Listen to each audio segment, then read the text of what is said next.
Hello and welcome to the Let's Talk Azure podcast with your hosts Sam Foote and Alan Armstrong. If you're new here, we're a pair of Azure and Microsoft 365 focused IT security professionals. It's episode 2 of season 4. Sam and I had a discussion recently around securing bring your own devices. With hybrid working on the rise, more flexibility is needed to reduce costs, but not at the compromise of security. Here are a few things we covered. What is bring your own device? The challenges of adopting bring your own, and how Microsoft technology helps you secure your bring your own devices. We've noticed that a large number of you aren't subscribed. If you do enjoy our podcast, please do consider subscribing. It would mean a lot for us for you to show your support to the show. It's a really good episode, so without further delay, here's the episode. Hey Alan, how are you doing? Hey Sam, not doing too bad. How are you? Yeah, not too bad, thank you. Lots going on in the cyber world at the moment. Lots of attacks, CVEs. It seems quite busy at the moment, and especially with Microsoft product updates as well. Feels like there's a lot going on. Yeah, this week's definitely busy. Definitely. Yeah, you're off to InfoSec this week, aren't you? Yep, doing my little 30 minutes on the Microsoft stand. Yep. Yeah, so actually this will be posted after your talk on the Microsoft stand. So yeah, find out, stay tuned for next week's episode to find out how Alan got on InfoSec. I'm sure it'll be a great session. Yeah, we're all prepped, aren't we? All primed. Well, I'm all primed, I should say. So, you are all primed. Yeah, well done, Alan. Right, what are we talking about this week? Bring your own device. That's right, isn't it? Yeah, securing bring your own devices and how it benefits the organization, and because a lot of organizations don't allow users to use their own devices. We'll talk about it a little bit more in a minute. But it's just sort of saying how potentially you can secure it to allow that usage. Yeah, I think what's quite cool about this topic is that there's a few different technologies that can be used here, sort of in conjunction with themselves, right? With each other, sorry. To give you this sort of end-to-end solution. Yeah, we've kind of got like a use case for this one, haven't we? A scenario, rather than it being about a product specifically and what its benefits are. So, okay, so yeah, talking about that use case, what is Bring Your Own Device, or BYOD?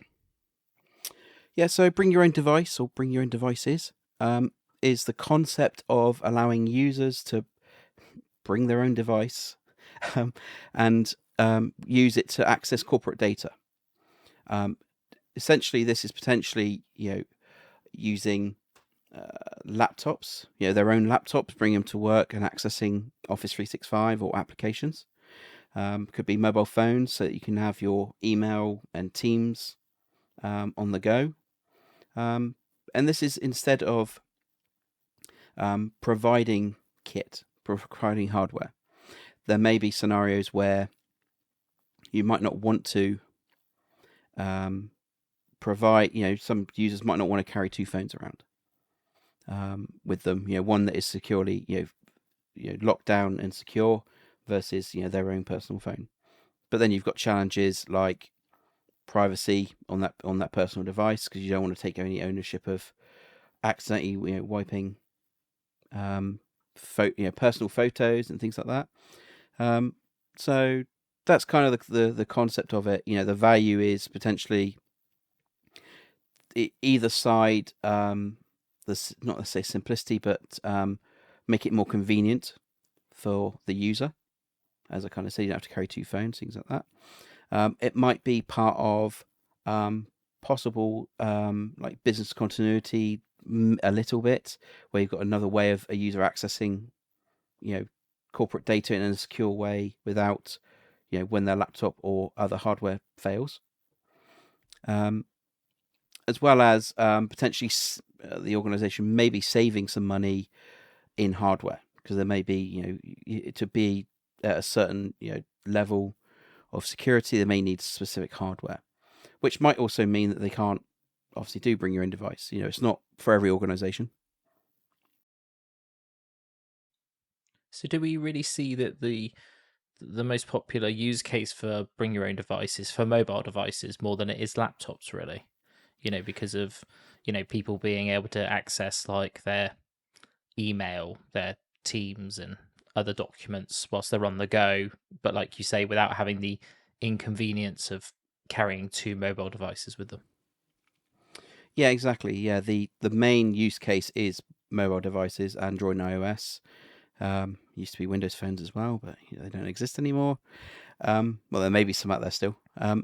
But yeah, it's mainly around mobile phones being on the go, being able to access your email securely and your Teams wherever you are without, like you said, having to carry two mobile phones. There may be a requirement for two mobile phones. You might have a separate, corporate number that people call you on, or you might be using Microsoft Teams, Cloud PBX, the cloud calling scenario where you've got your number always follows you in Teams. So, yeah, that's the kind of thing. But the challenges around that is how do you secure that device to a standard that the organization is happy with, but without making the phone useless to the user, or disabling multiple functionality on it and taking it over, and also protecting their privacy, because that's a key thing. In early days of Bring Your Own Device, you had to take over the device. I think it was Exchange. I can't remember what they're called now, but in effect, Exchange mobile policy, and it could take over the device, and basically it could wipe the whole phone. Right. Photos before there was proper cloud backups, things like that. It'd be personal photos, personal data could just be nuked with a button by an admin at the organization. There's so much high risk there for doing that. Yeah, and I suppose, as equally as important to the organization is the control of their, data.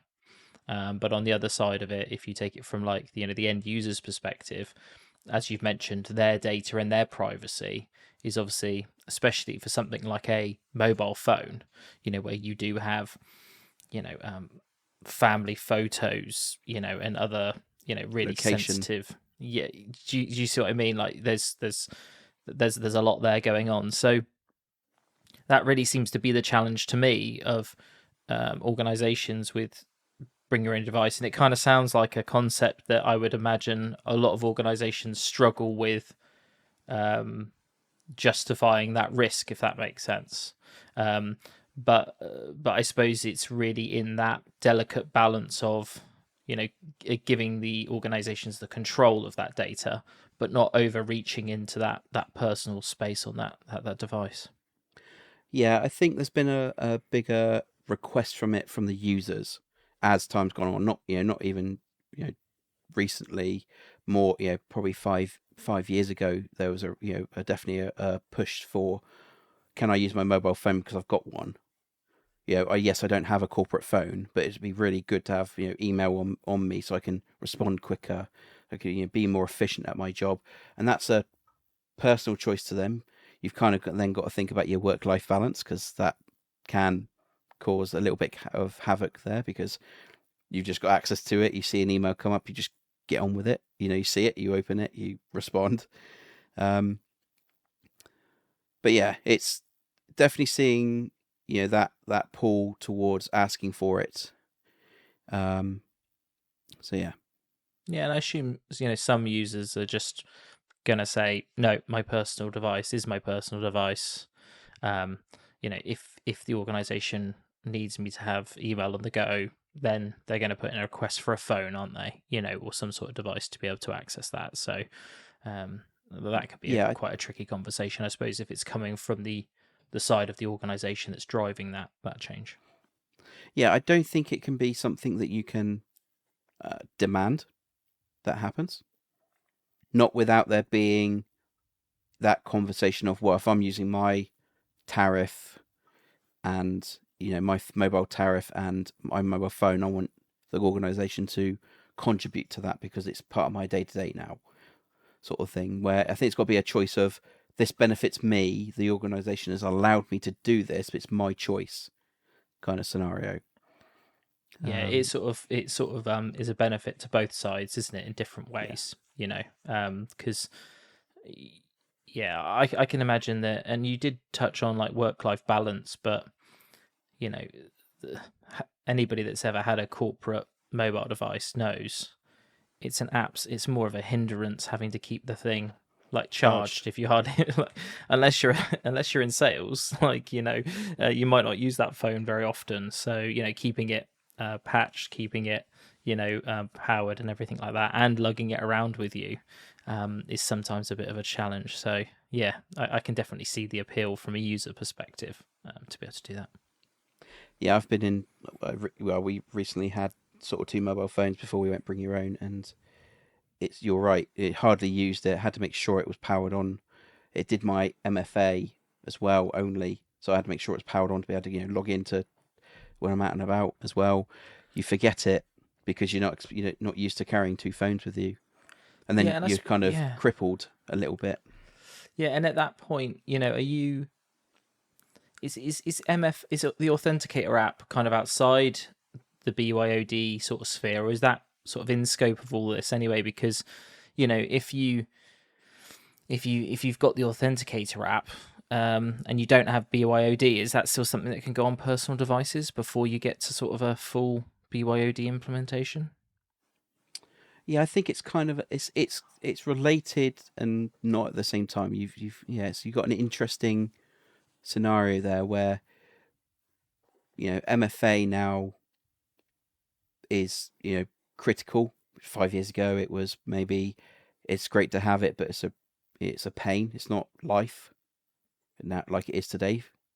Um, and you're right. I think well, it comes to that scenario of you can't expect users to have a device that can support it Yes, definitely. Yeah. because you can have users that just have a basic phone versus no phone because they don't want one. They maybe can't afford one or whatever the scenarios are.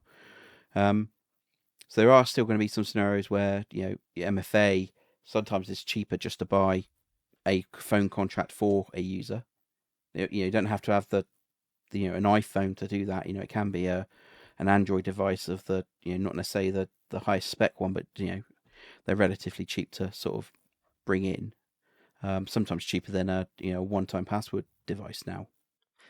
Yeah, because really, I don't know whether I'm thinking about it in the right way, but do you actually think the Authenticator app is a more sensitive app than, say, Teams or Outlook at this point?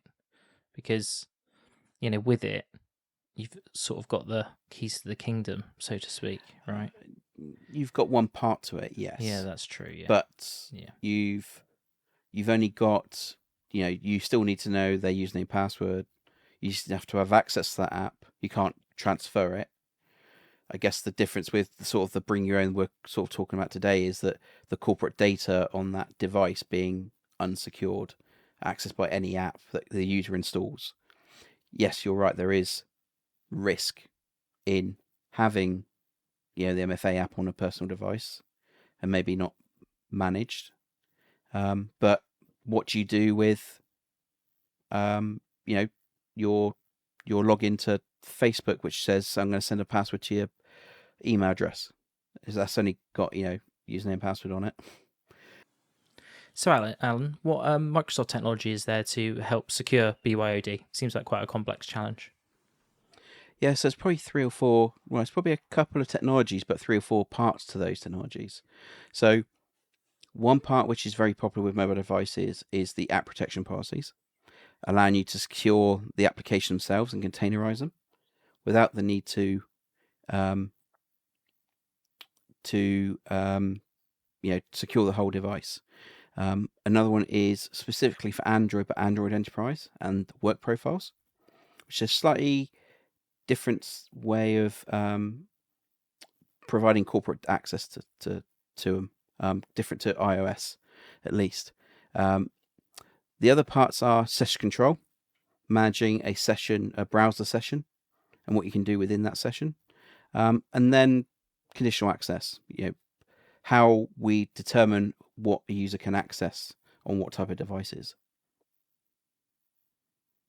Okay, so yeah, so we've sort of got the full life cycle of a the interaction with an application, right? We've got, where the application runs and how it stores its data, and then also looking at, sort of conditional access to create sessions and how those sessions are controlled within those applications.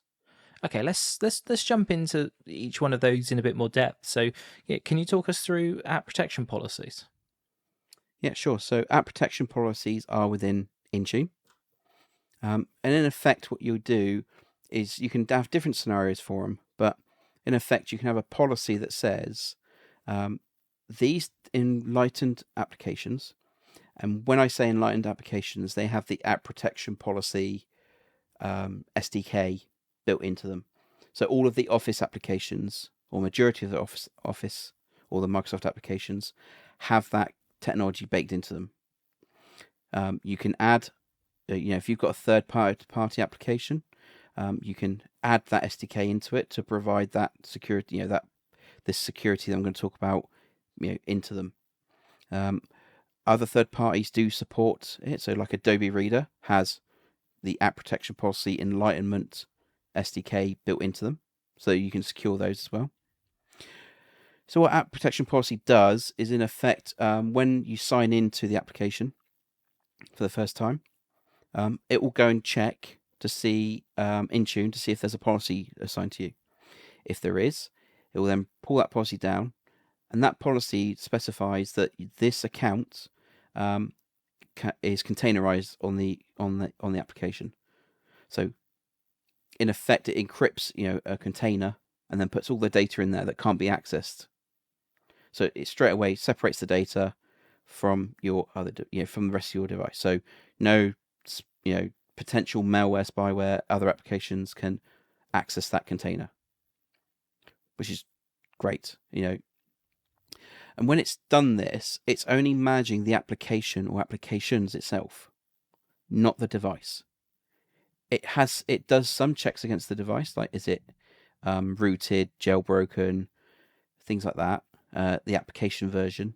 It can do a check for mobile threat defense software, so it might check to see if Defender for Endpoint is installed, if that's a requirement for you. But aside from that, it then creates that container, stores the data, and the great thing is if you have, say, if we use Outlook, and you have your personal Outlook.com account, and then you install, then you put your corporate account onto it. It doesn't secure the whole device, the whole application. It just secures your corporate side. So your personal side is untouched, and we can't, the organization cannot read it. But what's great about it is, say for some of the policies you can say you can't copy outside of that container. You can't copy and paste, you can't share links, you can't send data the other way. Even in the same app, and you went into your work account and you copied a credit card number from an email address you got, and you try to paste it into your personal side, it will not go through, not even on the same app. That's how cool it is. And even you'll be able to see both sides of the email, and it'll feel like there's no difference, but one side is encrypted, secured by the organization. One, you shouldn't have credit card numbers in your email. Well, there is that, but no, but I think what the way that I'm sort of reading that is, it's sort of a sandbox inside of a sandbox, right? Because mobile apps are sandboxed in themselves, aren't they, in terms of secure data access. So what but the sandbox that Microsoft has creating inside that application is linked to an account inside of that application. So you can have one side that is, like you say, got policy assigned to it, encrypted, and X, Y, and Z layered on top. And then the other side, which can be personal and just, in theory, open. But what it sounds like to me is that you get some really great benefits, especially with from a sort of a DLP perspective. Like you say, copy and pasting out is blocked by this SDK. So that seems really powerful to me. Yeah, and one problem there used to be was that when you opened a link, an email link, or a link in a Teams message or whatever, you could never open it. Would always, the only way you could open it is actually into the local browser, which then kind of semi defeats the object a little bit.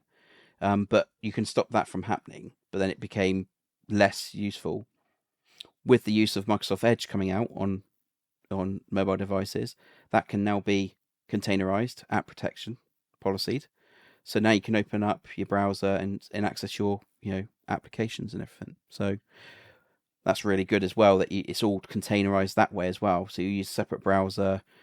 You can only open it in Office, like you said, if you want to go into full app, document editing software within the mobile device. How often you do that might be, questionable. Maybe on a tablet you might do it more, but maybe on a mobile phone you would do it less. Yeah, exactly. Yeah. No, it seems really powerful, and it seems like there's an ecosystem of apps there that support that technology, right? Which is the most important thing, that you do have options, because it's like you get an email and you need to accept a invitation or something, right? And it puts you out to the mobile browser, and then it's like, your organization doesn't allow you to do this because and that's but it means that you can there are technical ways to allow that user experience to continue, right? It's not a completely isolated environment that you can't get data in and out of it if should you not wish to, if that makes sense. Yeah, absolutely. And it might, like I said, we've got the normal Microsoft applications, and that's the most use case for it. But there might be scenarios where you want to provide an application to a user. So, potentially, like highways. They have to go and take a picture of a defect on the road. It's been reported. Maybe they don't want to carry around another device. Maybe it's just an inspector that has drives around in his car, goes and checks out the initial checks of a defect in the road, or checking the the work that's been done. He may just want to take a mobile phone his mobile phone around with him. That supplier of that application they use puts this SDK in, and then they can use it on those mobile devices quite easily. And it's I don't know how simple it is, but I think it's relatively simple to add that SDK into the applications, and then you do is reference it. Okay, cool. Sounds really powerful, and it sounds like there's a good amount of configuration there to add flexibility. You mentioned Android Enterprise work profiles. Can you talk about those in a bit more depth? And also, you briefly mentioned that it's different to iOS. So could you just talk about the differences between sort of both sides as well? Yeah, sure. So Android Enterprise is different, and I know I said that earlier, but the reason why it is so Android Enterprise is the mechanism to manage a Android device overall. So you can have it so that it's fully managed, zero touch, and then it in effect builds and it becomes a corporate device. But the first part that Google brought was work profile. And what that does is when you sign up to it and Intune enrolls it, it's like a partially managed device. So it's at the device level at this point, not the application. But it's still a user profile on the device, right? Yeah. So what it does, it in effect splits the phone in half. It creates a container for one side of it, which is the work profile, which is managed by the organization, and they can deploy software to it. So they can deploy. They have like the business store, Google Play Store, but the business version, and they specify what applications can be in there. And you install it. You install your applications, or they get downloaded automatically. But the difference with this is, say, like you already had Outlook, like we said, and you got personal Outlook. This creates another copy of that application and puts it in the work profile. So it's completely separate, and it's different to app protection policies because, like we said, it's like a joint kind of scenario, things like that. And as far as I'm aware, iOS doesn't do this today. I think there was something they were maybe building at some point, but I've not kept up with it. But Android Enterprises and Work Profile has been out for quite some time now, and it just means that you can have those two profiles, and you can turn off the Work Profile. So at the weekend, you can just turn it off, and then you're getting notifications. And in the evenings, things like that. So it helps your work-life balance out a little bit. I use it day in, day out. You get two applications of each. So you can tell which one you've got because it has a little like briefcase on it. And in your start menu in your application menu, you have like 2 tabs along the top that says personal and work. So it completely separates the the organization and your personal data.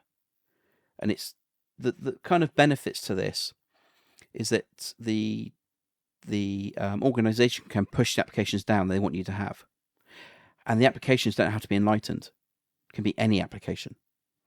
So you can push down any of those apps as long as it's in the Play Store, or you've got a private version of it you can upload. It will it will push it down to them. So it becomes a bit more flexible about what the organization can do. And again, when you access an application, you can put pins on them. I didn't mention it before, but with app protection policies, you can put pin on the app before you access the corporate data. So yeah, that's the kind of difference. It's not at the application level. It creates like a separate container on the device for everything, and you can push Wi-Fi settings, things like that down as well. So there's like a partial management of the device, but doesn't touch the personal side at all. So if possible, on the Android side, Android Enterprise is effectively the way to go, right? Because you get, another level of, control, if that makes sense, because you've come out from the application level, you've moved up to, I'll call it like the user profile level. I don't know what the name of it is, but you're sort of in the operating system itself at that point, right? So that sounds really good. But I suppose for iOS, it's just app protection policies that are in place there, right? So if you want to do that, you need enlightened apps that can be split on that Correct, side. Yeah, it's only enlightened apps, or like we said, fully managing the device, which we don't really want to do for a bring your own side of it. Okay.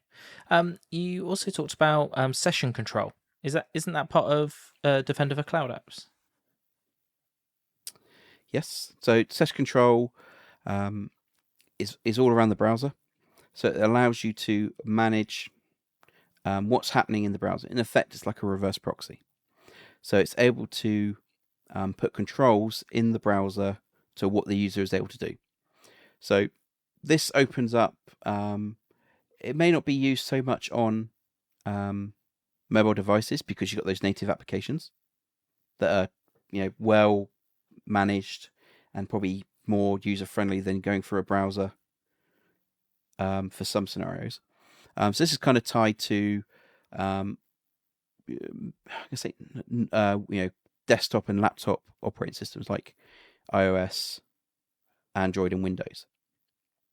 So it's quite difficult to secure the applications at the moment in a Windows, iOS, and Linux. I don't think there are any applications just yet, like Office and things like that you can use that are Microsoft applications. They're quite difficult at the moment to secure. There are ways of doing it, but it is a little bit fiddly, and maybe the user experience at the moment isn't great. So providing internet or edge or browser access is the best way. So when you go through this, it takes you through a session control proxy, and it says, right, we're monitoring what you're doing in this, for this website. So we're not monitoring everything that you do. It's just, this website might be Outlook.com, might be one of your third-party applications that you've got within your organization. Maybe it's Salesforce, maybe it's ServiceNow. When you're in that session, the organization can specify what you can do from a download/upload perspective. So you can go on there, you can see, you can look at your email, you can read everything, you can try to copy and paste. That can be blocked. You can stop download, you can stop upload. So you just get a box that comes up and says, sorry, you're not allowed to download from here or from this device. And there are some scenarios where actually you can use Purview Information Protection, or Microsoft Information Protection, if that's the name you've heard of that being. You can get it to download and encrypt the files, so only you can open them as with a corporate identity. So you can open up the flexibility just that little bit more to use on a personal device. So it means that you can open it all up. It means that it's all monitored, and potentially you can specify some parts of the application that you're allowed to go to, because it might be that some areas are very sensitive. You don't want them to go to. So there is this thing called step up authentication, where it can do an extra authentication check or block you from going to certain applications, parts of that application. So maybe you're doing, you're in an area when you're in read access, you're reading, maybe an HR system, and you're just looking at, the day-to-day tasks, things like that, and that's okay. But now you're going to go up and update someone's bank details, and it's going to go, nope, not from a personal device, as an example. Or maybe you're going to go and look at a sensitive record somewhere. You can say, you need to MFA in a different way, kind of thing. So that's really good, because then it opens up to any device being able to access your corporate data, or applications that you specify from an unmanaged device, or bring your own device at this point. But it allows you to control what they can access and how much they can do on it. So it opens it up so that you can be more flexible and just help with that sort of allowing the user to do a bit more at home. If like as the example I said, that maybe their device is broken that morning and they need to do something, or they've left it in the office and they need to quickly send an email. It gives that a little bit of flexibility. Maybe it's not all the time, but it gives that little bit of flexibility for them to continue to work, to be productive as much as they can. Yeah, no, that seems really powerful, and it sounds like there's a lot of configuration there for different, scenarios. Like you've just mentioned, the ability to be able to configure it in certain scenarios. Maybe it's for business continuity. Like you say, maybe it's not business as usual today. Maybe there's been some terminal issue with their laptop or something like that, where it might be that they need to jump onto their personal device for a short period of time, and they're happy with that. And also, IT is also happy with that, right? Because, if we plan for these potential eventualities, it might be that you, on a day-to-day basis, you don't use any of this technology, right? You could just have it there, configured, ready to go, so, laptop breaks, what's the best scenario there? Oh, we ship a laptop out next day, they lose potential 1 day's worth of downtime. What happens if we don't have any laptops in stock, but they've got a personal device? Then we've got BYOD and these technologies layered in to be able to help that. So that can really help with planning and recovery. Yeah, and we haven't, in another scenario that we haven't really talked about, is Windows 365. Because technically, giving access to that from a bring your own device is another scenario. Being able to have a device, could be a mobile device, a tablet, things like that, having access from a device like that into a VDI environment, that is another scenario. So they can only access Windows 365 or Azure Virtual Desktop, and then it gives them access to the full suite of capability. That is another scenario within this. Yeah, exactly. Yeah, we've done episodes on both Windows 365 and AVD. Actually, we've done 3, haven't we? We've done both sides and a comparison between. So yeah, that's definitely another way to think about, maybe not pushing the ability to run these apps locally. I think this is more thinking about laptops and desktops at this point, maybe. But still, to keep people productive, that is, and you could potentially have somebody connect with like their iPad, couldn't they? Yeah. Into a desktop environment, at that point. Yeah, I was going to say, it's probably in the scenario of laptop, desktop, and tablet. Yeah. Form factor. I mean, you could do it on a mobile phone, but I don't know how usable it might not be that productive potentially, but I don't know. It depends. Some people's phones can be plugged into TVs and all sorts of stuff, right? Yeah, that is true. In theory, you could have it on the big screen. I don't know. Anyway, I suppose that sort of leads us quite nicely onto conditional access. You talked about it, but how does sort of conditional access then sort of weave into bring your own device? Yeah, so conditional access kind of ties in because it's the gatekeeper to to accessing your applications that are in that are connected to Azure AD. You can specify when and where, where applications can be accessed from. So, most organizations have it, they can only access from a corporate device. And that then stops everything else where, with the other technologies in place, they can be, conditional access can be set to say, if a device has an app protection policy, then it's allowed, and we do MFA with it, then it's allowed to be accessed. If not, then, there's no access. Same thing with the session control. You can say if it's an unmanaged device, then it has to go through session control and go through the browser has to go through there. You can specify that the unmanaged device can't use Outlook locally. It has to be only through the browser. You can specify that criteria that you're happy, that an organization is happy with. What is acceptable risk to to access data from an unmanaged device in what scenarios. Like we said, it's not always for every organization, because it won't meet their required security compliance they need to meet. Maybe they work with third parties that need it, have specific frameworks, guidelines, etc. That means that they can't do it. Maybe some of the organization aren't allowed because of what departments they work in, because of the data they access. But again, with conditional access, you can specify who is allowed to access it from certain, from unmanaged devices and who aren't. It might be, if we talk about like privileged identity management, when someone elevates into a group, then it might be they're not allowed to use their bring your own device until they come out of their elevation.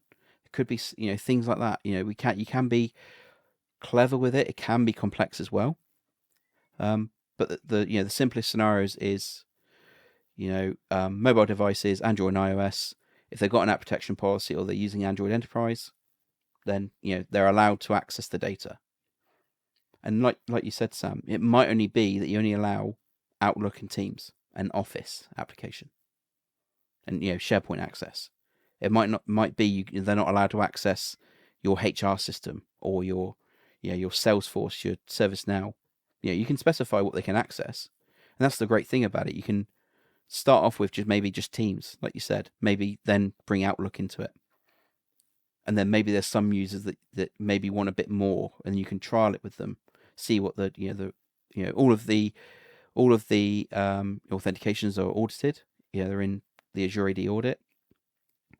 Any of the session controls where people try to download files, not realizing they can't, that's all audited in Defender for Cloud Apps.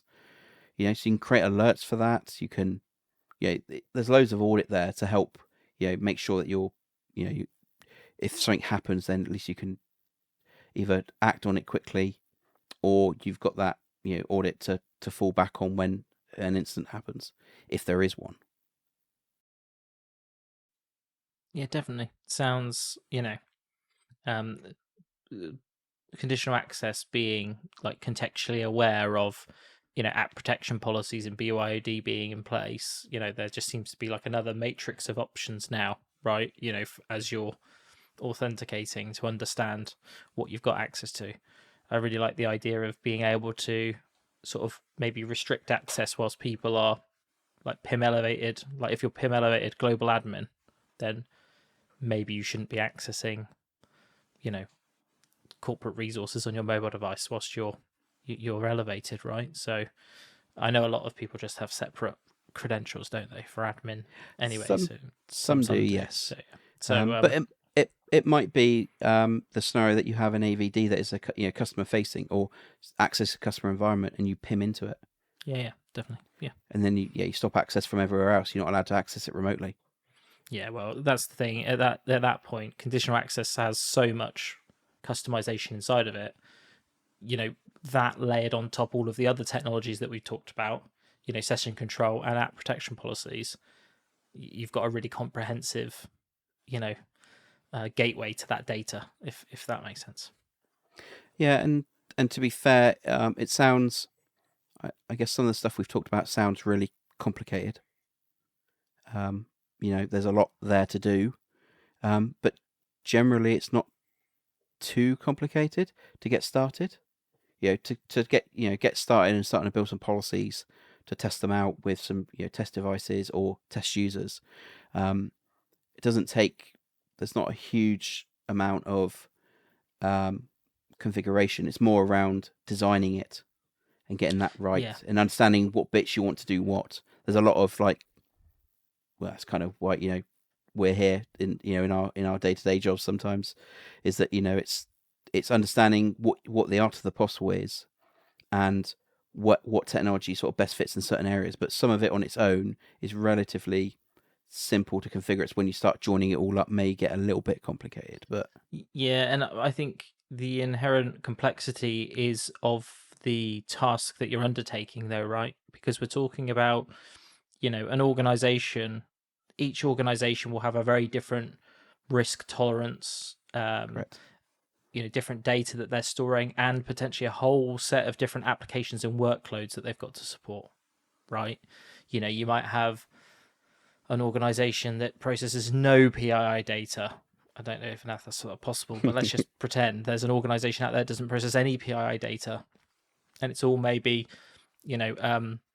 business contractual. Let's just say that you just got like salespeople, and all they do is write proposals and send them out, and I don't know, right? And it might be that the risk of that data is that is confidential business information, but it's maybe not another company who processes health records, for and so you've got to, like you say, it always starts with that feasibility, that discovery session to understand, okay, where's the risk here? What are the risks? What are the applications? And what technology best fits in those in those gaps? For what reason, right?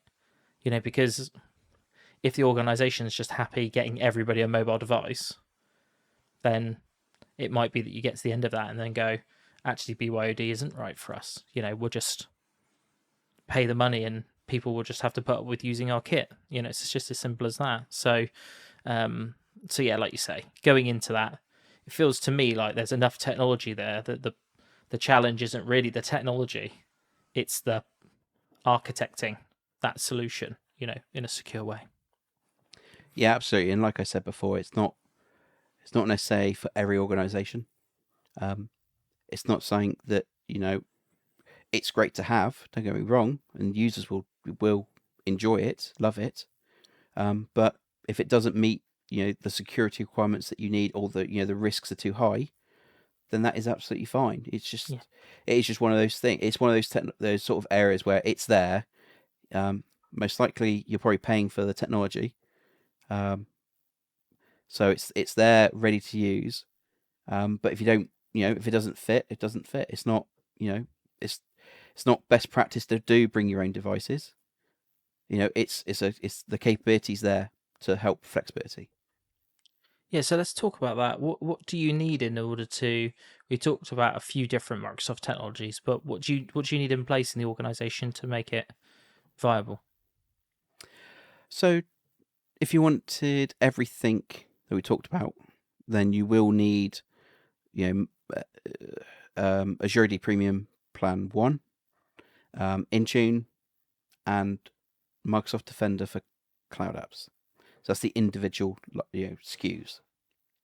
I think a lot of organizations now, I think, are now looking at being baselined at the Microsoft 365 E3 SKU now.